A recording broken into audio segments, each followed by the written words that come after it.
Bugun sizlar bilan shaxsiy brend nima va u qanday quriladi, u nima uchun kerakligi haqida gaplashamiz. Shaxsiy brend bu biz yo'q vaqtimiz xonada biz haqimizda nimadir deb aytishlari. Amazon asoschisi va rahbari shaxsiy brend haqida shaxsiy brendingiz bu siz yo'q joyda odamlar siz haqingizda nima deyishidir deb aytgan. Ya'ni men uchun Risolat Umidova, Umidovna, kuchli stories maker, kuchli SM targetolog va Rio9 kursi asoschisi. Chechenko eng kuchli bloger. Noldan boshlab eng katta yutuqqa erishgan bloger hisoblanadi. Hozir ular mani yonimda yo'q, lekin men ular haqida fikr bildiraman. Mana shu shaxsiy brend hisoblanadi. Bugun sizlar bilan shaxsiy brend qoidalariga va o'zim amal qiladigan 10 qoidasi haqida o'rgataman. Shaxsiy brendning birinchi qoidasi bu o'z shaxsiyatingizni tanish va aniqlash. Masalan, meni oldimga bir yangi blogini boshlagan odam kelyapti va so'rayapti mendan, "Men shaxsiy brendimni qanday quraman?" Shaxsiy brend qurish uchun sen kuchli pazandamisan? Sen kuchli o'qituvchimisan, sen kuchli tikuvchimisan? Birinchi o'zimizni anglab olaylik. O'zimizni qo'limizdan keladigan ishlarni bilishimiz kerak. Masalan, men kuchli mobilografman. Videolarni juda chiroyli tahlil olaman. Men o'z shaxsiy brendimni qura olaman degani bu. Ikkinchi qoida. O'z ustida doimiy ishlash.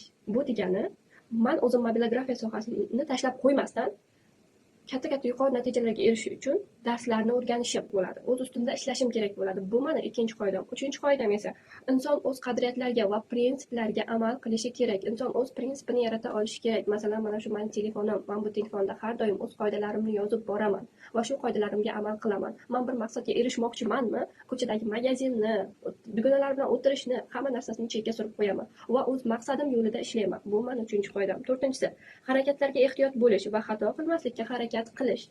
Albatta, bir mijoz bilan hamkorlik qilyapsizmi? Qilayotganingizdan keyin siz xato qilmaslikka harakat qilishingiz kerak. Insonni bir marta sizdan ko'ngli qoladimi, siz noto'g'ri ishlaysizmi, уже bo'ldi, miyasida bo'ldi, bu ishlolmaydi degan fikr bo'ladi. Muntazamlikni saqlash va to'xtab qolmaslik. Har doim istoriya, reels qo'yib borishingiz kerak bo'ladi. Siz to'xtab qolmayman, qila olmayapman degan ichingizdagi qo'rquvni olib tashlang. Mana bu telefon ekran oldida chiqishdan yuzingizni ko'rsatishga uyalmang. Nima sabab uyalasiz? Siz mana shu sohadagilar ichidan eng kuchlisi bo'lishga harakat qiling. Va'dasida turadigan bloger bo'ling, va'dasida turadigan pazanda bo'ling. Insonlarga birorta va'da berdingizmi, uni bajarishni o'rganing. Mana shu yerda siz turganingizda siz haqida salbiy emas, ijobiy fikr bildirishga harakat qilishsin. O'z sohasida lider bo'lishni o'rganing. O'zingiz ustingizda ishlashni o'rganing. Siz boshqalarga qarab o'tirmang, umuman o'z ustingizda shug'ullaning. Eng kuchlisi bo'ling, harakat qiling. Yettinchisi, siz qurayotgan shaxsiy brend o'zingiz yolg'iz qolganingizda ham bir xil bo'ling. Bu deganim nima deganim? Masalan, men odamlarga xos psixologiya bo'yicha ma'lumot berdim. Men psixologman, lekin u narsaga o'zim amal qilmayman. Bir o'zim qolganimda bolalarimga baqiraman, lekin telefondan turib men sizga aytaman, "Voy bolalaringizga baqirmang, falon tagon" deb. Bu narsa qilinmaydi hech qachon ham. Hech qachon shaxsiy brend qurayotganingizda odamlarga yolg'on ma'lumot berish bilan birga qurmang. 8-si, reja tuzish. Men oldinlari 1 yillik, 5 oylik reja tuzardim. Hozir 1 yillik, 3 yillik, 5, 10 yillikgacha reja tuzadigan bo'ldim. Odamlar bilsin sizni reja tuzganingizni, siz 3 yil mobaynida nimalarga erishganingizni bilsin va ana shu 3 yil davomida siz o'zingiz harakat qiling. Mana shu maqsadimga erishaman. Bitta uyni olaman, masalan, eng katta, eng zo'r qavatli uyni, tayyor uyni sotib olaman deb o'zingizga 2 yilga maqsad qo'yib oling va buni odamlar ko'rsin. Siz 2 yil ichida shu narsani uddalayotganingizni bilsin. Keyin 9-si, brend mijozlarga bergan va'dasini doimo bajarishi kerak. Har doim bir va'da berdingizmi, o'sha narsani bajaring. Masalan, blogingizga qandaydir sovg'a qo'ydingiz.